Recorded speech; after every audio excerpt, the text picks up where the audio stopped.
give me an example of a recent decision where the data didn't give you a clear answer? If I reduce this budget, how does that impact all these commercial KPIs?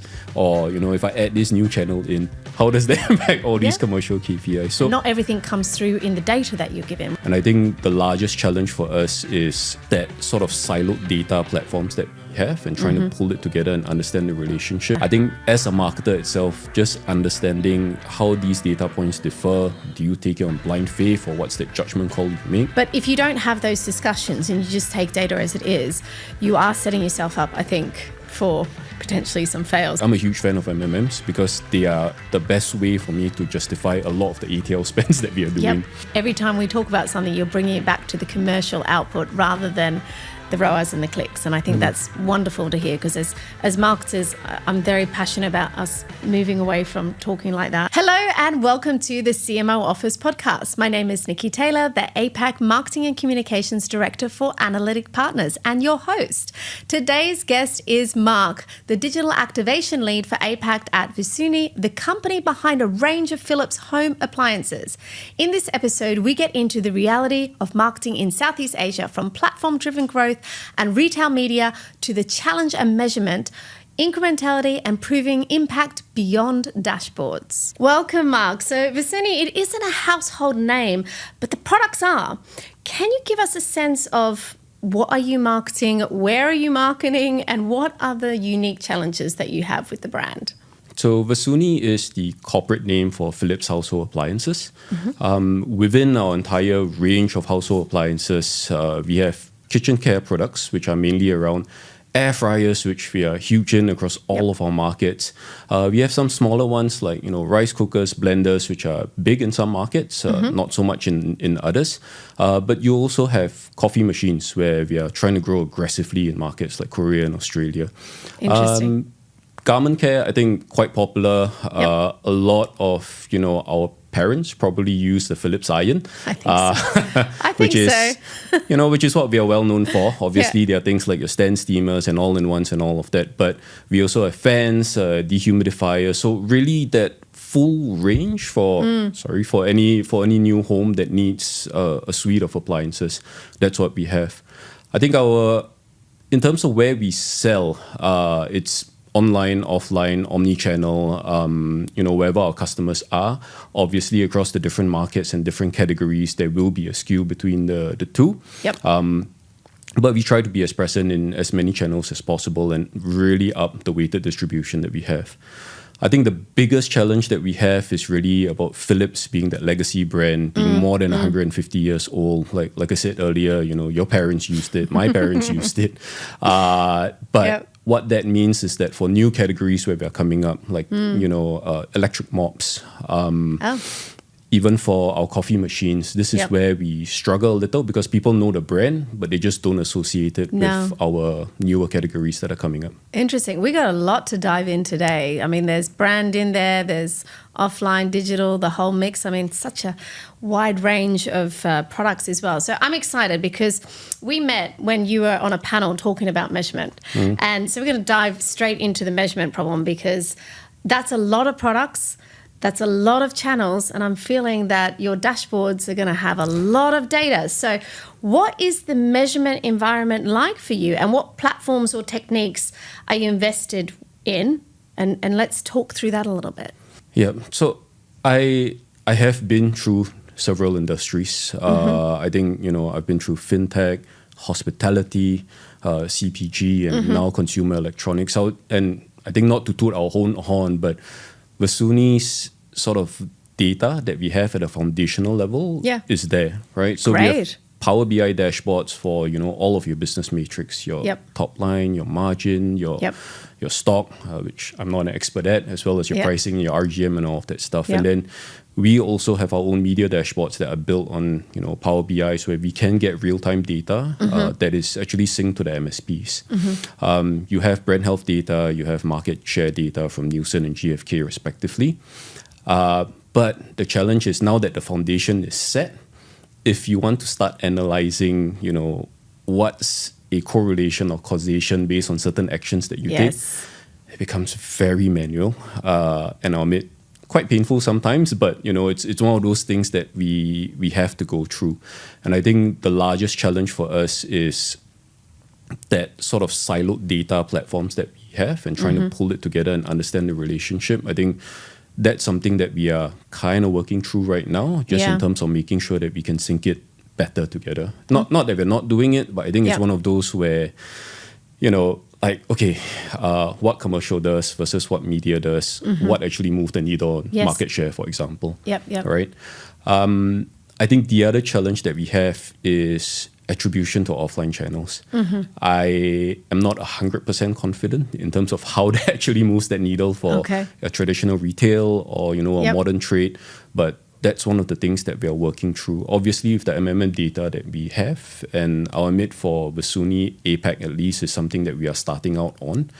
But again, taking that data, and going into the different channels and talking to your commercial guys, it's a new way of working that we're trying to get used to as well. Okay.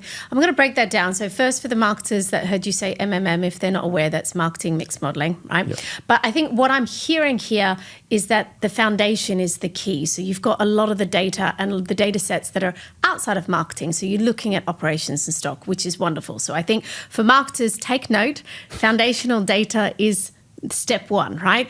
It's now step 2, step 3 that you're working through. And you talked about causation and correlation and things like that. So before we even start diving into MMM and the tools that you work on, maybe you can start to give us an example of how you are working through to sort of stitch up those dashboards. Because I know all the marketers out there want to know, like, how are you doing that with the offline, with the media, or even just, when you're looking at, platforms versus Google versus something else. So maybe you can give us an example, talk through that. Yeah, so I think a lot of it has to do 2 parts, right? One, incrementality test. That to me is the only way that you can actually say, by doing A, we achieve B. Yep.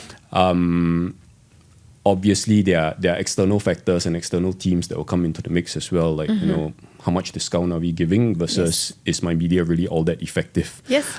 We try to balance that out, within like BAU periods where we are not discounting, or on products where the margins are slightly higher, where we say we need to lock that in, can't do any pricing changes. And then that at least gives you a sense of, okay, if I did A, I can start to look back at my market share. One, did it go up? Or did we manage to hold on to our margins or drive top line for that matter?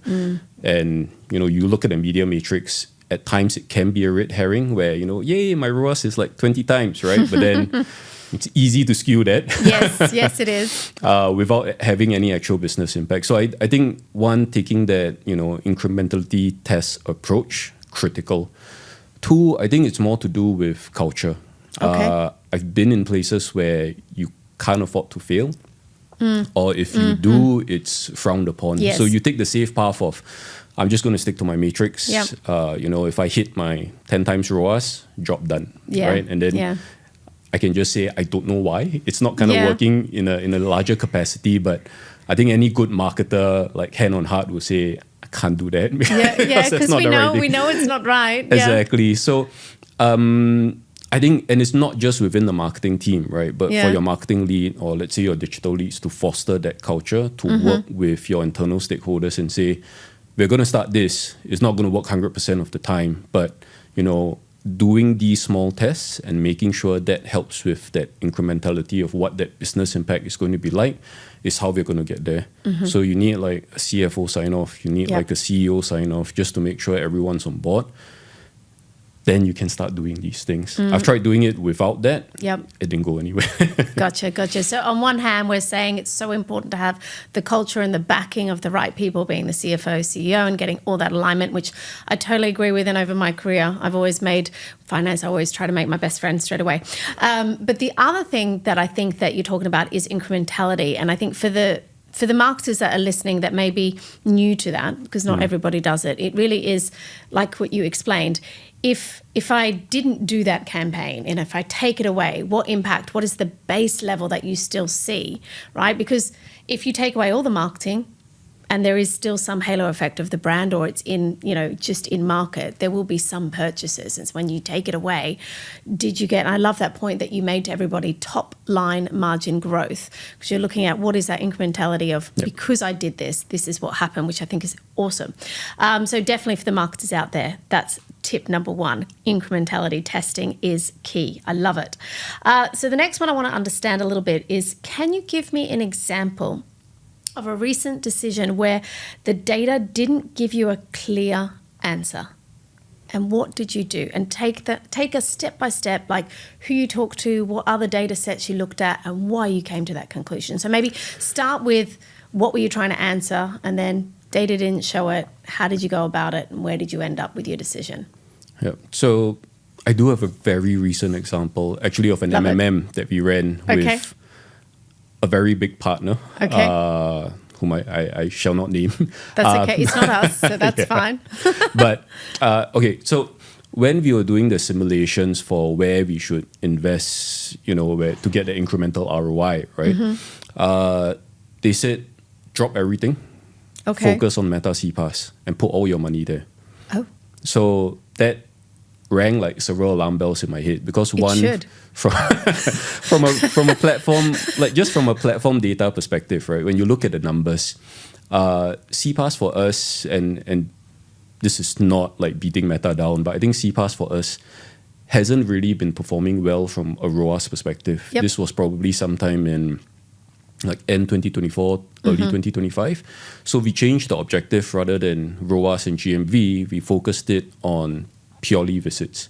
And surprisingly for us, that doubled the ROAS. You got much cheaper cost per visits. Okay.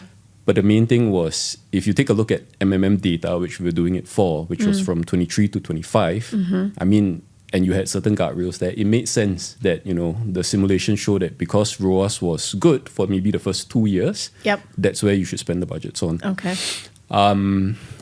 I think when I looked at it, I thought, it was one-off, it was for one category. And then when I looked at the second MMM, it said the same thing.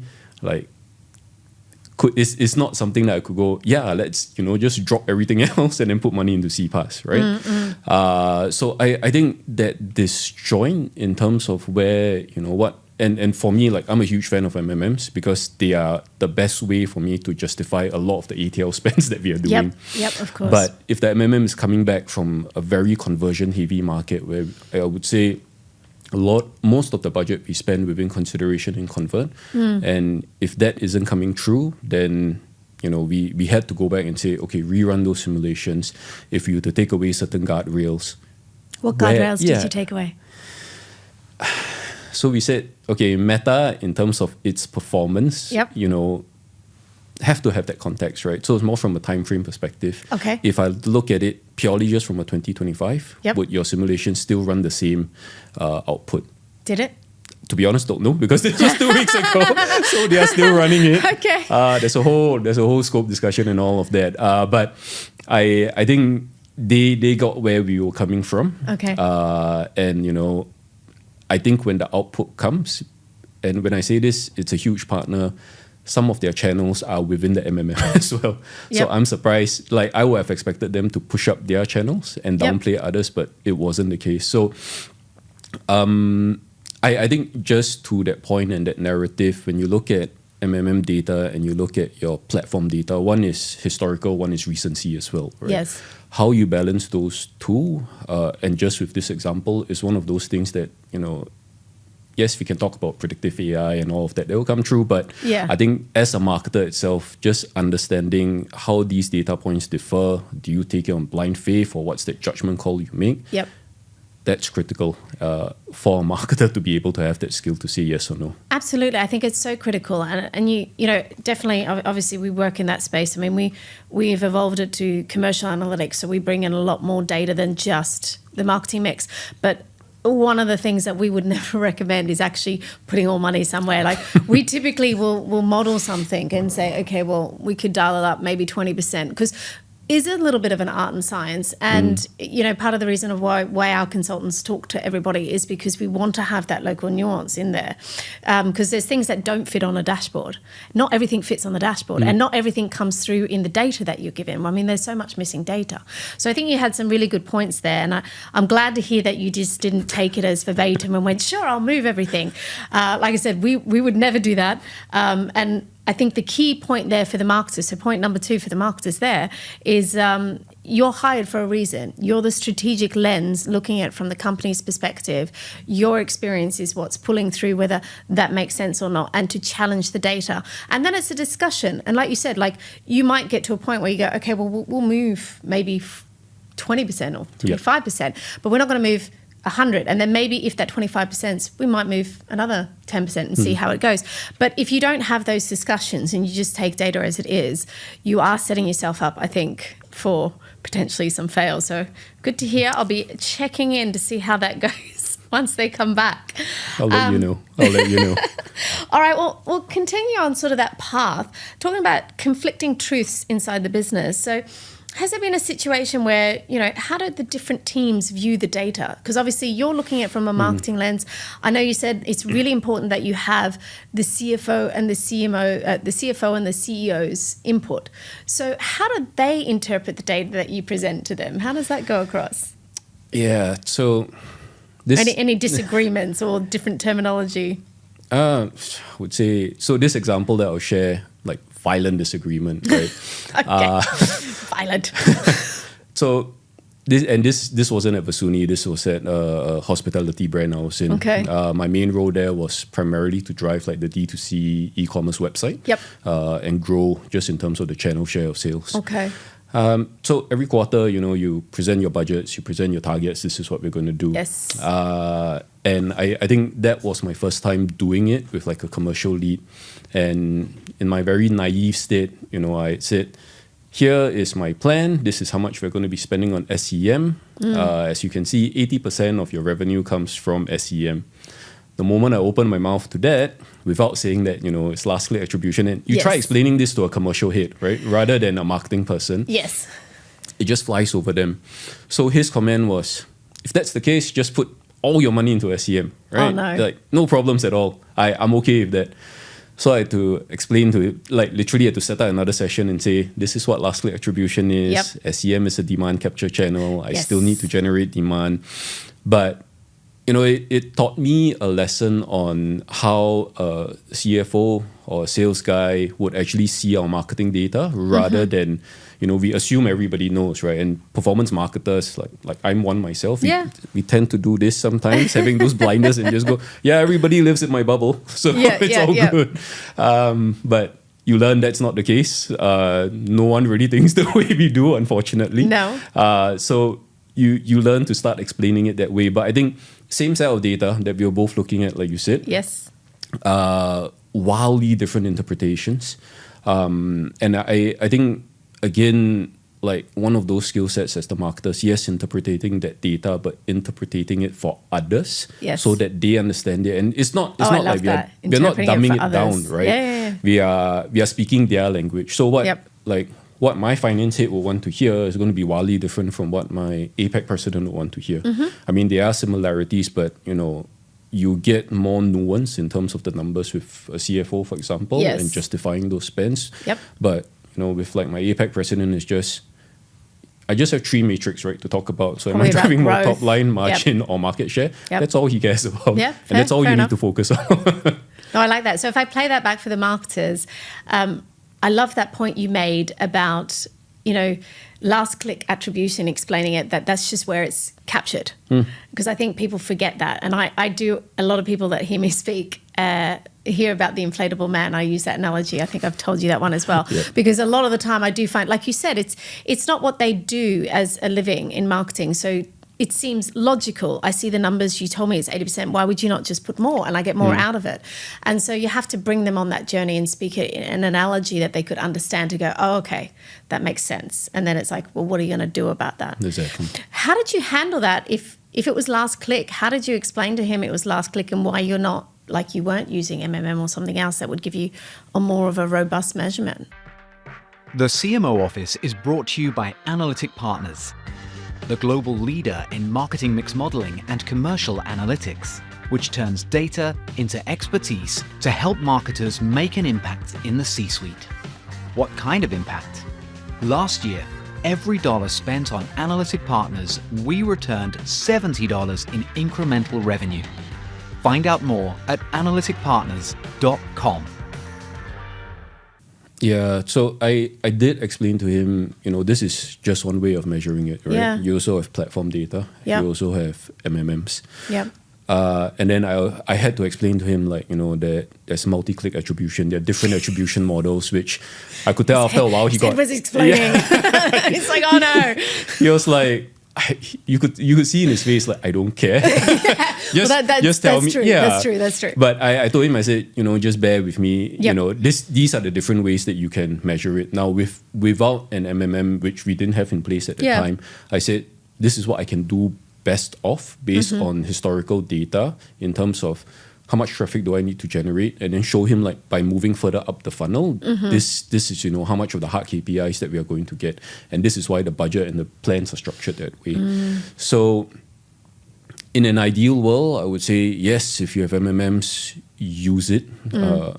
In fact, abuse it, because you spend so much time, Use it energy, and abuse it. I love that. and budget on it, right? So show it to as many stakeholders as you can to explain, this is what MMMs do. Yeah. This is why, for example, we need, upper funnel OTT or even TV spends for that matter, right? Because they fulfill a certain function, which as marketers we know, but from a pure ROI perspective, it doesn't look like it does, and you have to explain that. And that's what's so hard. So in summary, if we're talking about that, so in summary for marketers, basically, again, it's not dumbing it down, it's speaking the language of the person. And if you can't have an MMM, like you said, it doesn't mean you can't explain, this is what I have, why I have it, but these are the assumptions that we're making with it and why we're not necessarily following the data that we get there. And I think that's super important and great, helpful advice for the marketers. Now, I want to move on a little bit, because the type of business that you're in has a lot of retail media, which not everybody does. So it's a bit of platform dependency there, especially in Asia. We've got Lazada, we've got Shopee, we've got loads of them. So how central are they to your growth strategy in Southeast Asia? Huge. And I will actually throw TikTok Shop into that mix, just in terms of how aggressive they are growing. They are. Okay, so I think a couple of things, right? One, from a pure e-com retailer channel perspective as a source of business. I think it's like telling you water is wet, but it is growing.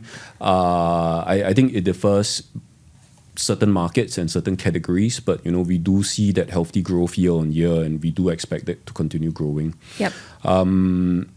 But I think the one thing, if you look at the way that even they have structured their new media formats. So TikTok with TikTok marketing solutions and consideration ads, they're starting to, sort of move up the funnel from TikTok Shop, and they're starting to integrate it with Discovery in terms of all the usual Spark ads and all of that they have. Shopee has a new-ish format called Premium Audiences, which is part of their CPaaS and enablement. But again, I'm going after better quality audiences further up the funnel, rather than just being, hey, we are here, and all of the on-site ads that we have will capture whatever demand that it is. So I think it's not just a channel for e-com retailer and conversion. The discovery portion, probably more in the middle of the funnel, your consideration stages, that's the part where they're starting to expand quite a bit more. And actually, if you see the user behavior, that's where people are, that's where the discovery is also happening, either from a discovery perspective or from a validation perspective. Interesting. What I want to know about the platform, so now they're moving up the funnel a little bit, and especially if you take TikTok, are they moving? Do you think they'll get to the point where you're even doing your brand sort of messaging and brand sort of ads? Are you doing it already, or are you looking at doing it in the future? So we are doing it already. I think, the way that we have traditionally run, and how I see other brands have been running it, is always upper. And then Straight to the the straight to commercial purchase. guys who look at Nothing in the middle. the GMV max TikTok shop portion. The middle part has always been missing in terms of that disjoint. Okay. So I So they're think fixing that, the messy middle. Yeah, so they have fixed it. I think they've taken learnings from Douyin in China, where they are doing this whole TikTok marketing solutions. And yes, I'm selling them because like we have run it. Yep. Within that marketing solutions, they have this thing called consideration ads. Okay. So again, their definition of consideration is a bit different, where they look at a certain number of actions a user has taken to fall under that bucket. So if I watched the video, followed your store, gone to your PDP, for example, but not checked out, there is that. What's interesting is we ran a pilot in Indonesia and Thailand for that. We saw, so it's better quality audiences that you're capturing, just purely from that discovery perspective. But we saw things like our ROAS going up, CPOs coming down, all of the good things that you expect from a better quality audience. Yeah. It fulfills that. So, and it's full funnel because, you do your traditional like affiliate, Spark ads and all of that stuff. So that's happening on TikTok, right? And then on Shopee side as well, if you see all of the formats that they are churning out, like I said, with premium audiences, but a couple of others like brand discovery and all that, they are starting to move up the funnel. So they recognize that, They I'm also are doing it. Yeah, so I'm not just a place to convert. Yep. It's also a place for discovery. Obviously, your AI starts to pick up on this. Yeah, of course it does. And I'm seeing it more from purely from a user perspective, where they use it to validate their choice. Okay. But you start seeing a lot of the citation and the sources coming from these retailers itself. So your ratings and reviews, your PDPs, the ad formats that you're running obviously influences some of that. But I think at the end of the day, these retailers, yes, important e-com channel, but more importantly, as a marketing channel, they're starting to grow for us as well. Interesting. Wow, that's a whole other world. But it's true. I mean, I must admit, I actually literally was, but I think it was a hair thing I was buying, and it was through AI first, and then I ended up on Shopee. Yep. And then, and then I watched a couple of videos on Shopee. So yeah, now that you talk about it, it was in the middle before I made my purchase, and then I think I purchased it on Shein. Oh, there you go. There you go. Like, I was just somewhere else. It's all over the place. All right. So platform data versus business reality. Platform data often look very strong, but that's within their ecosystem and their data that they're giving you. So can you share an example where the platform performance looked great, but again, when you stitch that with your foundational data, you're like, okay, well, I still need to be on those platforms, but again, that may be capturing the demand, not creating the demand. But even though, I don't know, is now you're telling me they are creating as well, but what does that whole ecosystem look like? Yeah, and I think this has to do with the larger business impact and media effectiveness overall. It's very easy. Like, so it doesn't matter, right? Whether it's your MSP data, whether it's your, let's say, a Meta or Google data for that matter, which showcases that, yes, I've smashed my ROAS, my CPVs have gone down, I've hit my GMV targets. Yep. But at the end of the day, if you look at, so I take market share as an indicator, and this is something at Versuni that we look at quite closely. Love that. If my category is growing, but my market share is falling, this tells me that, everything that I've done, my competitors are doing like a lot better than I am because they're growing at a faster pace than I am. I'm going to pause that. Let's repeat that again. So what did you say? Because this is definitely tip number 3 or 4 for marketers. If your market share is growing, but your... If my category is growing, but my market share is falling, I'm not growing fast enough compared to my competitors. There you go. And we can celebrate that, I got my, like 20 times ROAS, which was, and previously I had 10, doesn't mean anything because again, I think, like I said, if you go back to your internal stakeholders and you tell your CFO this or you tell your CEO this, they don't care how much it's more like, they pat you on the head and say, okay, well done, but why isn't my market share growing, or why is my top line like plateauing? And it's such an important thing. People ask us all the time, like, what are the signals if you don't have MMM or anything like that? And that is a signal, right? So if your category is growing, but your market share is not, you have a problem, and what you're doing in marketing, you need to change up. And that's a great indication. So I love that. I'm going to move now to sort of online and offline reality because we talked about that. And because it's different products, and I know some of your competitors do quite a lot in market, in person, like research and all that sort of stuff. So I want to sort of understand, again, how much of growth actually happens offline versus online, and what's that mix that you do, and what role do they play? Because there is a different role. Yeah. So I think for us, it differs market to market. Markets like Korea, obviously, it's 70-80% online anyways, with your neighbor in Kupang. And then you have Australia, that's the reverse, where it's 70-80% offline, and like 20% Amazon and the other guys. Southeast Asia, I'd say, is a bit of a mix, like 50-50, 60-40, again, depending on market and category.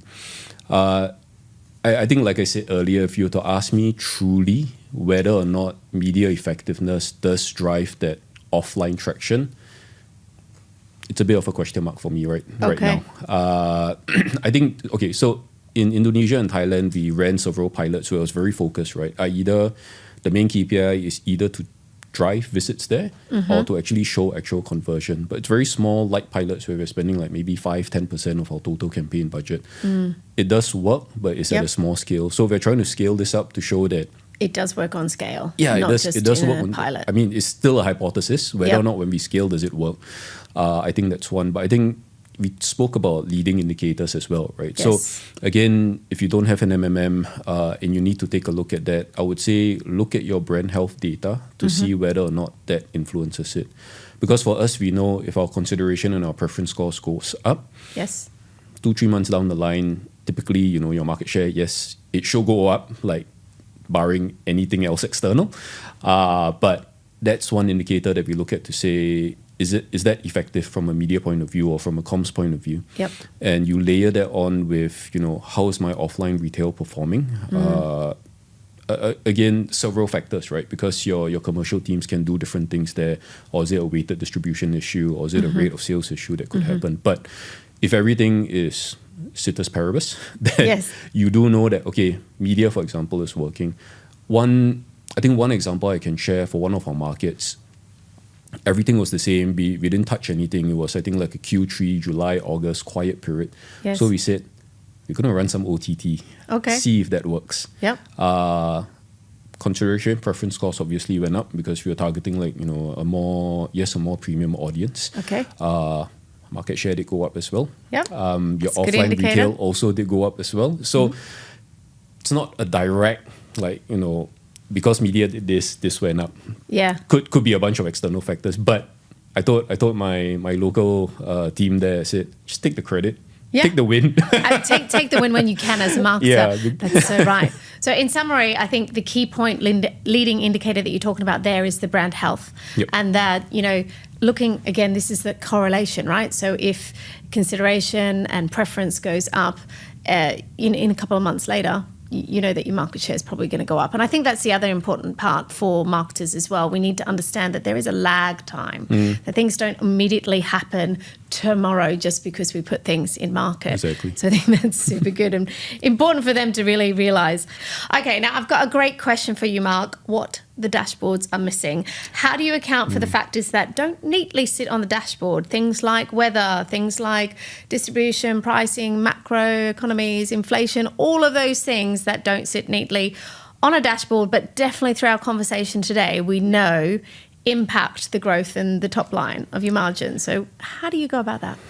I did have a colleague who just switched roles. She's actually now our air care brand manager. So I told her, I said, your growth strategy is just start praying, right? You pray for haze, you pray for warm weather. That's all you need to do. And then I'll back you up with some media. But I think in all seriousness, so let's say if I take the war, for example, and not getting political, cost of everything has gone up. And it's not going to be, it will be reflected in your dashboards at some time. But again, all of that modeling, that simulation that needs to be done offline needs to happen. I think for us, when we consider these factors, yes, you can't fit everything into a dashboard, right? Because there are only a finite number of data points that most people really care about. One of the projects that we are working on is actually an agentic AI, whereby it starts pulling these different dashboards together. Right. And try to do some predictive modeling off the back of that. Plus, we are still in discussions about this, whether or not everything should be fully automated or what the level of human intervention is like. I can tell you, I feel like you need some human intervention there. I do. I mean, the Terminator fan in me is screaming, just let it go. But I think it's not easy, right? Because when you consider these external factors that are happening, inflation, for example, in APAC is rising because of the war. Yes. How do you take that into consideration? Yes. Or one of the other markets that we typically rely on two things in Q1 for this market: government handouts as well as haze. And it's happened for like 2-3 years in a row. And the haze. So when it didn't happen, obviously your sales tank, but how do you move forward from there? I think these, like you said, these are the things that you can't put in a dashboard. Right now, a lot of it is very manual in terms of what those simulations should look like. How AI should get involved and what level it should get involved. I think those are the discussions you're having internally to say, yes, maybe help with the predictive modeling, but from there, that expertise in terms of what we have as a whole team, right? How does that come into play? Yeah. So I don't have a straight answer for you. That's I think it's okay. one of those where we are explaining. I mean, I would love to learn from the listeners as well. If there's a way to do it. But again, those dashboards were always meant to be your evergreen key KPIs that you look at. Yep. Anything else external, it's just adapting and rolling with it and seeing how much you can plug AI into it to help with that. Yeah. And let me play that back for the marketers. I think the external factors, you made a great point of saying, well, haze, then it will naturally go up. That's in your base. So, again, like if we test incrementality, you still get that because haze happened. But rightfully so, if it doesn't happen, you're able to say, well, this is why. And I know, like when I was at UPS, we had obviously some really kick-ass years with COVID for not a great reason. But then I consistently had to explain, like, they were 2 outlier years. You cannot meet that same level. Exactly. Because the control factors are gone. And I think you have to learn as a marketer to be able to, again, have the information, be aware of what's happening in the world and how that impacts you, to be able to articulate that to the people that are looking at your numbers and your growth, and also setting those realistic growth targets with them. I think that's so important. Just on that point, and the last point I think you made was about AI, which is great. I mean, it's in our tech, in our sort of programs. And I think that's one of the differences at Analytic Partners. We have commercial analytics, so we bring in all that data and we leverage AI and whatever to do those. We could call them simulations because we don't like the word forecast, because you can't forecast or know what's going to happen. No one knows what's going to happen. But you can simulate, like, if haze doesn't happen, what do I need to do? If, the war in Iran keeps going for another 6 months, what does that mean to inflation, and how does that impact my mix of what I'm doing to get my targets and everything like that? And I think that's what marketers have to start getting used to, and how we have to talk going forward. So I think that's great. All right, well, moving on from reporting to planning. How do you use data to move beyond explaining what happened in the past, but actually planning what's going to happen next? Just like what I said, how do you do your simulation planning? Yeah, I think on that one, a lot of it is on two things, right? One, yes, you still use the historical data to make a point, and you develop a hypothesis off the back of that. I think, at least for me, MMMs have the most accurate hypothesis development that you can use. And then I think we talked about incrementality testing. Yes. So it's again proving it, whether or not it works. Is your hypothesis right or wrong at the end of the day? I think that's the best way to stop, going on. Your ROAS needs to move from 18 to 20, which actually doesn't mean anything, and there's no implication to your business impact. Other than you get to tick a box other and than say you tick a box and say, good. job done, pat you on the back, but your bonus isn't going to be great because the business isn't doing well. That's a good point to bring marketers back to. We're all tied to the business outputs, right? Exactly. Not actually what we do in marketing. Exactly. So I do think that the way to move it forward is if you can show, what hypothesis you want to test, how much innovation you want to drive, so that people don't get hung up. So even if your ROAS does come down, for good reason, right? Yeah. Because I want to drive top line, for example, and if my ROAS threshold is something ridiculous like at 35, I can afford to go down to 20 Exactly. if you really needed it to. Yeah.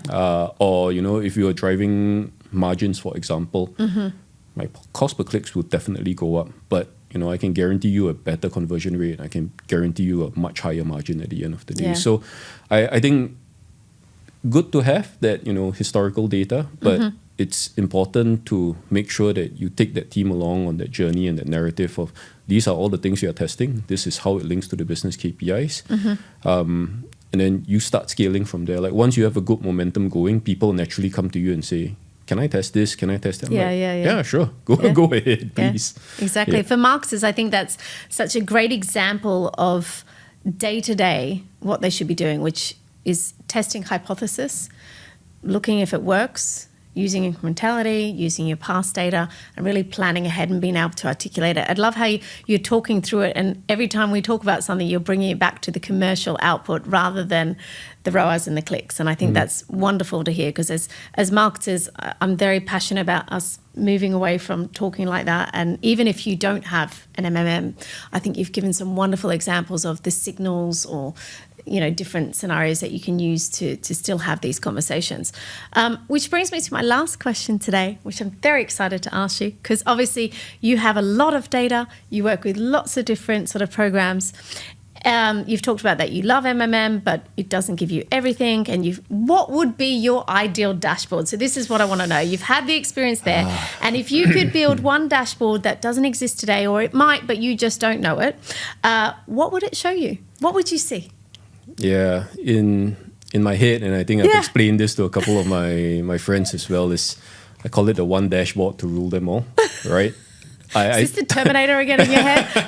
It's more Lord of the Rings, but I think for me, like even in Versuni, where the foundation is settled, right? Yes. What would be great is if all of that data could come together, which manually, if you have done it before, it takes so much time, even with an AI to help you, just to put it together. I've done it like 2 weeks whenever I have time, together with Claude, and it's so time consuming. So again, one, yes, pulling all of that into one dashboard, but two, if it can show me that predictive modeling in terms of it's just moving certain things, right? Like if I reduce this budget, how does that impact all these commercial KPIs?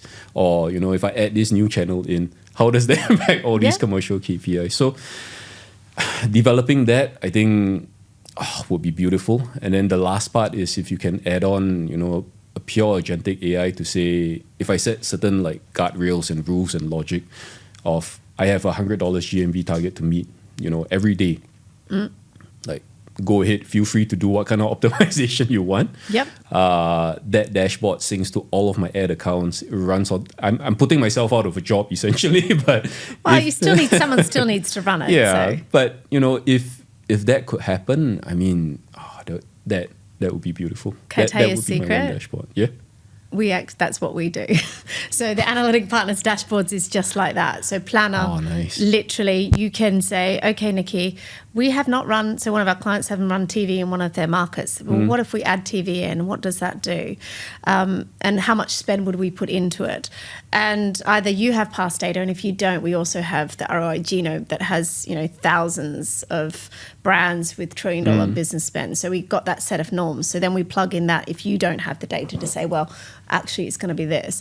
The other thing, like you said, because I've sat through some of our with our clients and seen it, so they go, I've been cut 20%, like what do I take away? And so we go through like, well, let's see what happens, and it just runs it in a button for you.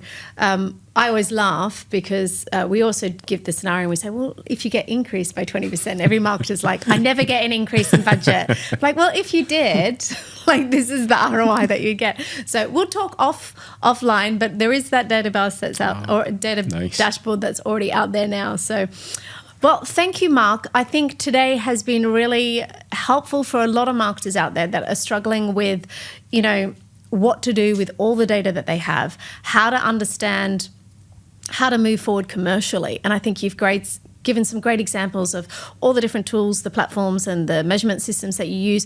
But even for those that are probably maybe just starting their measurement journey or haven't heard of this before, some really great signals, and explain with some great examples about how to use those signals going forward. So hopefully they'll take them away. But thank you so much for joining us today. Thank you for having me. Welcome. Thanks to Mark from Versuni, and thank you for watching and listening. If you enjoyed this episode, do like and subscribe on your favourite podcast platforms, share it with your colleagues, and sign up to our weekly newsletter at the-cmo-office.com. See you next time.